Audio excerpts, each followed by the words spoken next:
በስመ አብ ወወልድ ወመንፈስ ቅዱስ አሐዱ አምላክ አሜን። ትውልደይ ዘባላሸወ ዘርኢ ዝጠመተ ካብ ነገድ እስራኤል ካብ አቦይን ካብ አደይን ከም ዘይተወለድኩ ሕማቅ ዝገበረ ርጉም ባርያ ሰይጣን ዲያብሎስ ሕማቅ ባህሪ ዘለዎም ሰባት እዮም። በይንኻ ምንባር ምስ ብጾትካ ምስ በሃይማኖት ብስነ ምግባር በሃይማኖትን በእምነትን ብስነ ምግባርን ምስ ብጾትካ ትነብር እንታወት ምዃኖም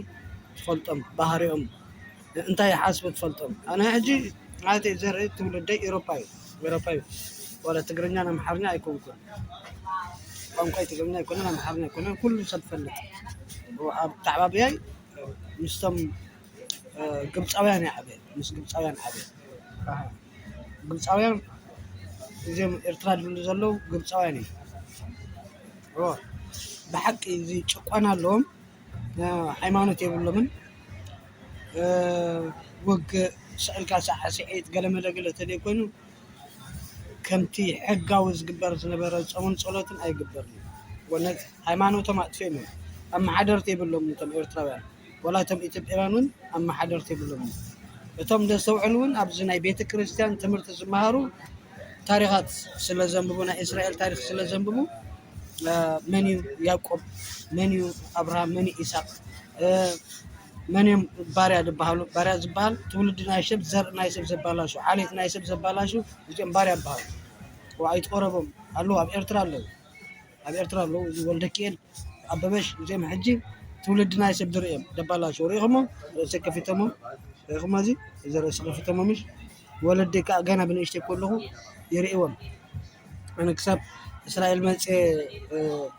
ሰሪሐ ይሕግዞም ነይረ ኣነ ይሕግዞም ትፈልጡ ይሕግዞም ነርና። ሕጂ ግን በቃ ዋላ እቶም ናተይ ኣብ ኤውሮጳ ዘሎ ቤተሰበይ ዓዲ እንግሊዝ ኣለዉ ኢጣልያ ኣለዉ በዓል ቬኔዙዌላ ኣለዉ ደቡብ ኣሜሪካ ኣለዉ ሰሜን ኣሜሪካ ኣለዉ ናተይ ቤተሰበይ ማለት እዩ። ኣብ ኢጣልያ ኣለዉ እንግሊዝ ኣለዉ ኣብ ቤልጅየም ኣለዉ ኣብ ሆላንድ ኣለዉ ናተይ ኤውሮጳ ማለት እዩ። ዝበዝሑ እውን ኣብ ደቡብ ራሻ እውን ኣለዉ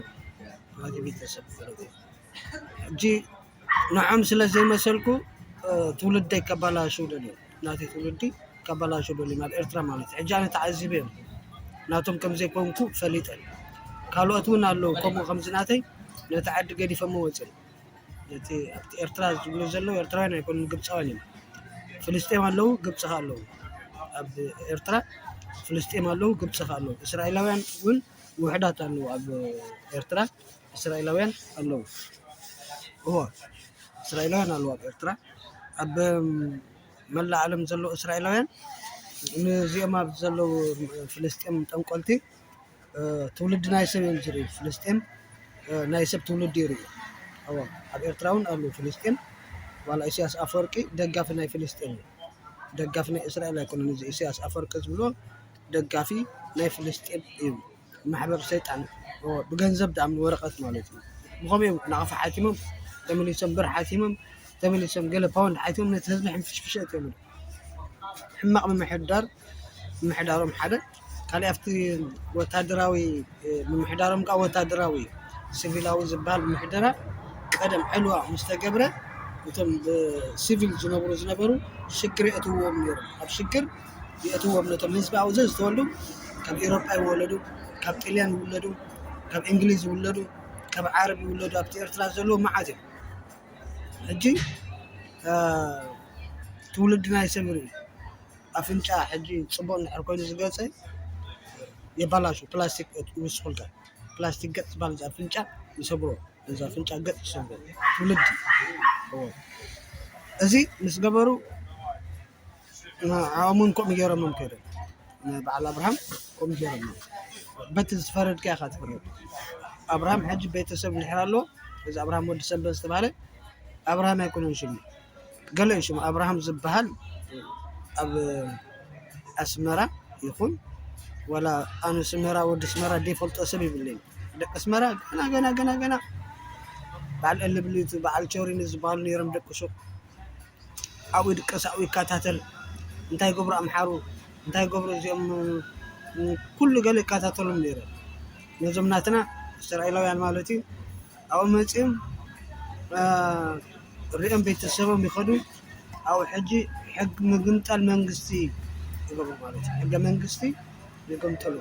وتهدراو جيرم نسب نتنا نسير باسا بسول نتنا وداتي باسا بسول قال حبر عينغا باهي بلكنا نبلا حنسب قال يبلو بقى شيطان فتينون شيطان سسعيرون بقى بحق تي زقرم ولا بتتقراي تخيدكا كبيت كريستيان زفلا سبيلنا بتقراي كيدم بيت كريستيان مصلم زغبر زم تغارد بالو تقراي بيت كريستيان كيدم صلو تغبر توم حراي كاكمو بيت كريستيان كيدم صلو تغبر توم سودان كا اب مسجد كيدم صلو تغبر زيو زت حبابيرم كوم غيرم بمسجد يم زمحادو بناي زم وتادرات غفيفهم كبيت مرتي كبيت صلو تغفو كهنات صومون صلوتهم قبر خلو يشغرون شو عن احنا فتينا خيفتنا وتادراو سقمت الوسد مالتي حجي ابزلوا السبيل تم فلسطين بالو بتنقلنا زامن محبرسب يقول تولدنا يسب زريم تولدي متى ندحر راز تصبق ولا وليدك وديان